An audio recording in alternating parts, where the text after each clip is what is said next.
Hello everyone. This video is about the three-phase full converter, which is also called as three-phase fully controlled converter.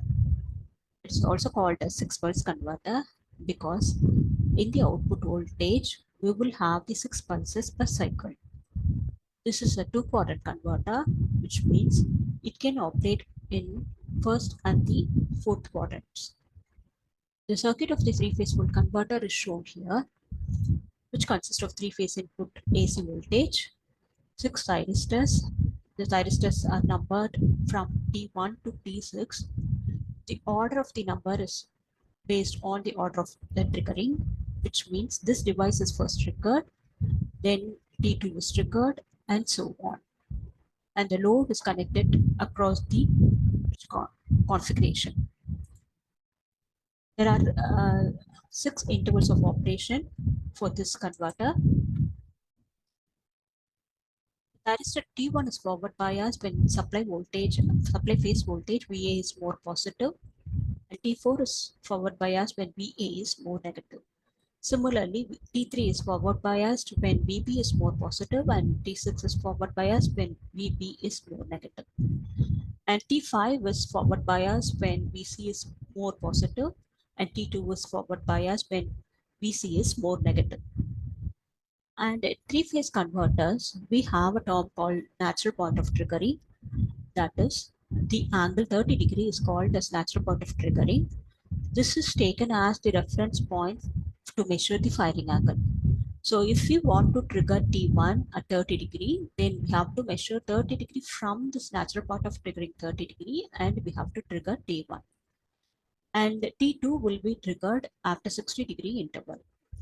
And T3 will be triggered after 120 degree interval from T1 or from 60 degree and 60 degree interval from T2, and so on.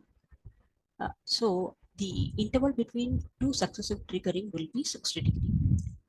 At any point of time, two devices will be conducting, one from the top side and another from the bottom side. Hence the current will flow one through the one upper device and through the one lower device.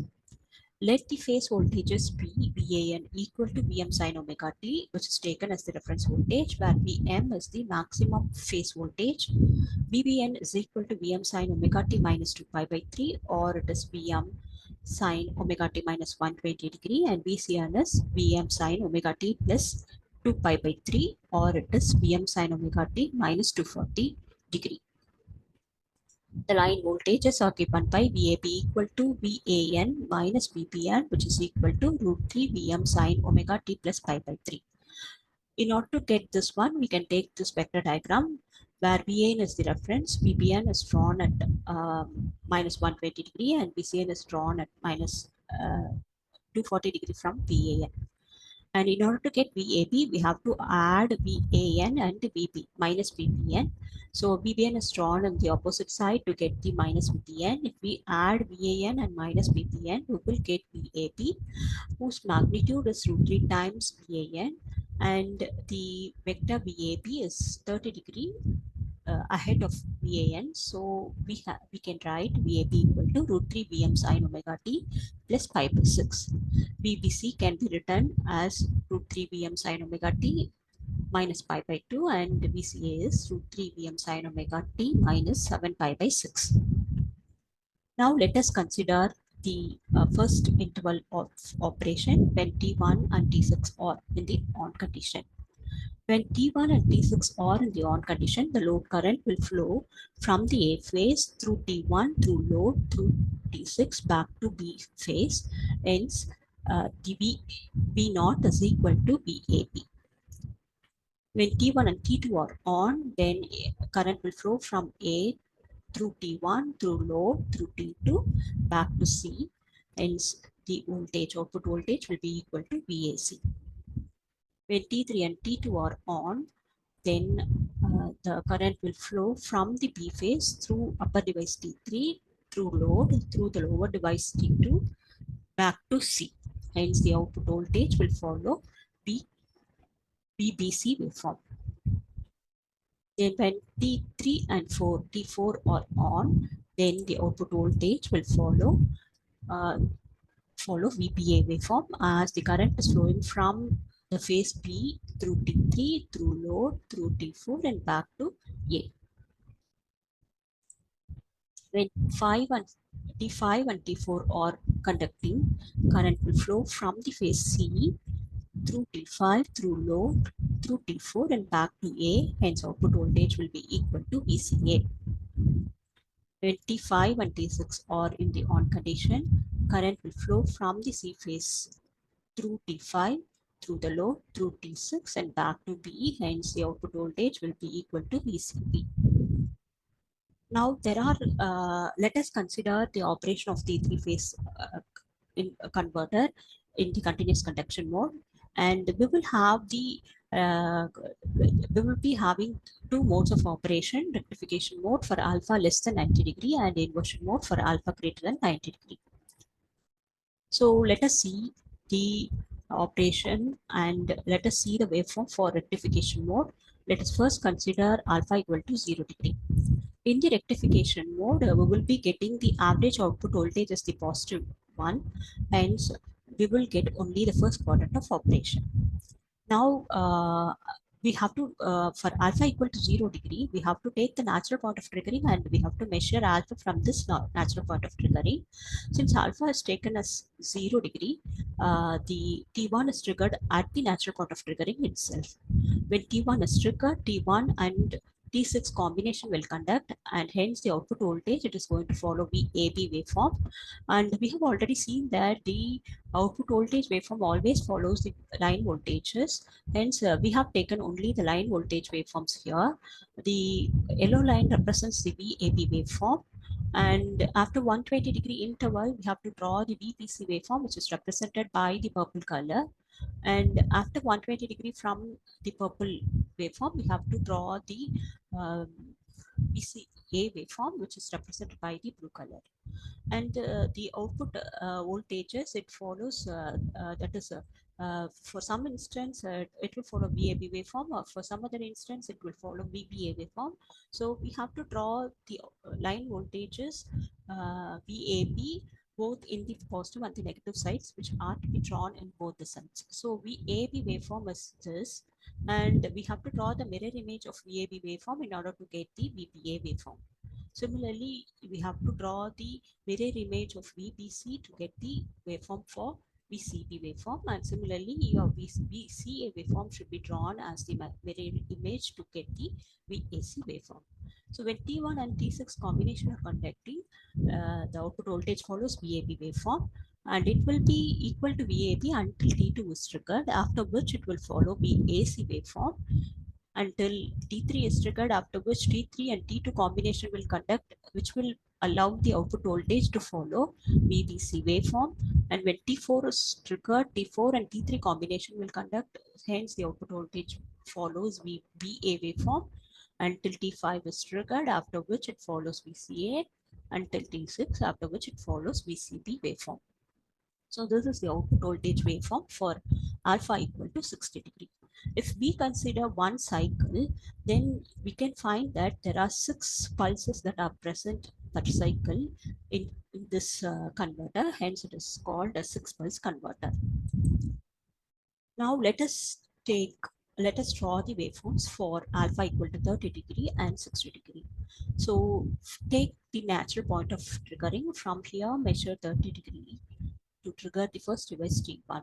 When T1 is triggered, T1 and T6 combination will conduct, hence it follows VAB waveform until T2 is triggered, after which it follows VAC waveform, after which it follows VBC, and so on. And this is for alpha equal to 60 degree.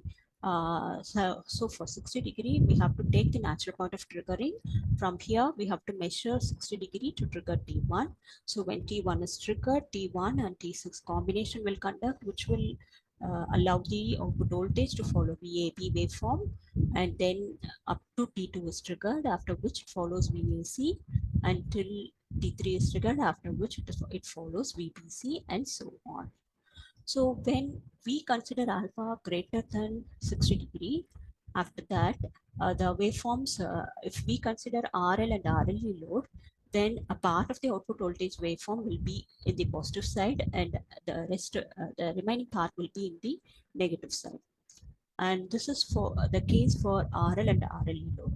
If we consider R load, then we will be having only one quadrant of operation, wherein in the output voltage, we will get only the positive side waveform, and the negative, instead of negative side waveform, we will be having the zero voltage. So which is shown in the next slide. So this is the example for alpha greater than 90, sorry, alpha greater than 60 degree. We have taken alpha equal to 90 degree here. For our load, since we will be having only one quadrant of operation, so we have to measure 90 degree from this natural point of triggering. T1 is triggered at this point. So when T1 is triggered, the output voltage will follow this the AB waveform. After this point, the T6 is automatically turned off so that we will get only 0. So until T2 is triggered, after which it follows VAC waveform and so on. So for RLO, we will be getting a part of the waveform as coming as positive and a part is coming as negative. When we take a 90 degree, so we have to measure from this natural point of triggering 90 degree, and we will be triggering T1 here. When T1 is triggered, the output voltage is following the AB waveform. So from here to here, the output voltage is positive. From this point to this point, the output voltage is negative. And similarly, when T2 is triggered, again T2 and T1 combination will conduct, which will allow the output voltage to follow VAC waveform. Hence, the output voltage will be positive for some time and will be negative for some time. So this is the case for RL load and RLE load. And if we assume the conduction as the continuous conduction. Now let us see the waveforms for inversion mode. We have taken here alpha equal to 120. From alpha equal to 120 onwards, we will get only the negative side waveforms. So we have seen the waveforms up to alpha equal to 60 degree. For alpha equal to 60 degree, from 0 to 60 degree, the output voltage will be having only the positive part. For alpha greater than 120 degree, we will be having only negative part of the output voltage. In between 60 and 120, we will have the combination of positive and the negative voltage waveforms for RL and RLE loads. So for alpha equal to 60 degree, when T1 is triggered, you have to measure 120 degree from the natural point of triggering as shown by the red arrow, and we have to measure 120 degree and trigger T1. When T1 is triggered, it follows VAB waveform till T2 is triggered, after which it follows VAC waveform. And when T3 is triggered, it follows VBC waveform. When T4 is triggered, it follows VBA waveform.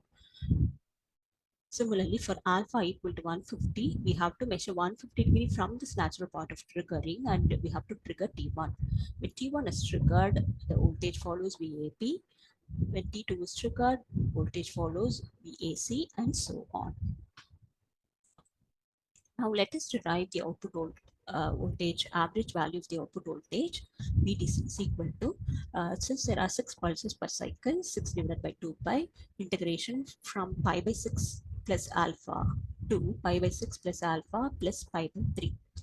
V naught d omega t.